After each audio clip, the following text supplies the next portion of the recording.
After a long silence, a young artist named Nita receives a call from her friend Rachel, who wants to talk. Nita invites her over, and Rachel arrives to explain that she's been haunted for some time by strange sounds and visions.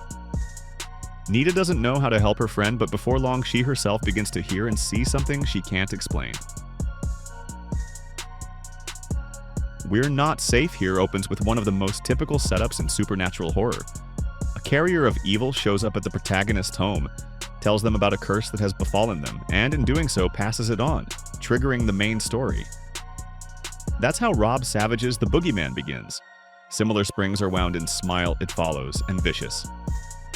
So how does We're Not Safe Here differ from these undeniably worthy films? In that where those movies begin, this one is already ending. The film's writer-director, Solomon Gray, for whom this is a feature debut, decided to make the setup itself the main course, stretching it to feature length.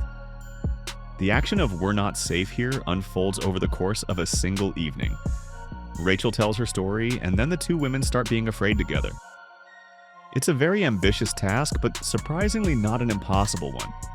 For nearly half the film, Gray manages not only to hold, but even to build suspense almost entirely on the strength of Rachel's story. Formally, the film has two lead actresses, Sharmita Bhattacharya as Nita and Hayley McFarland as Rachel, but the movie rests almost entirely on the latter. The camera studies her face closely, catching every look and gesture, hanging on every word, and the actress delivers her story with such emotional commitment that you instinctively lean toward the screen, watching and listening intently for every detail. From time to time, Rachel becomes distracted because she hears and sees more than we do, and the director skillfully plays on this paranoid, contagious sense of mounting anxiety.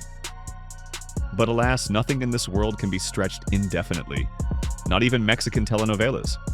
And at some point, we're not safe. Here inevitably reaches the limits of the viewer's patience.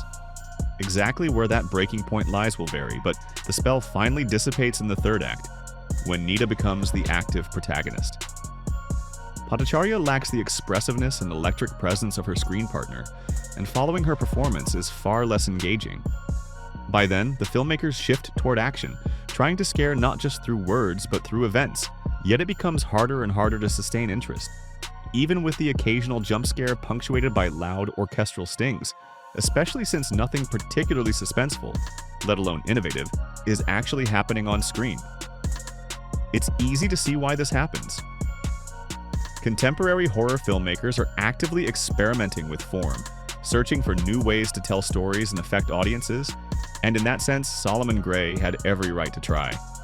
He had only 2 actresses, a single house as a location, a shoestring budget, and details, visual, sonic, and performative, small and seemingly insignificant.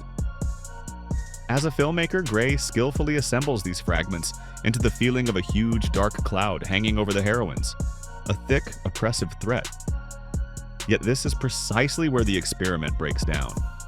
What holds tension for half an hour collapses by the finale, and instead of fear, all that builds is fatigue from a form that offers nothing beyond repeating itself over and over again.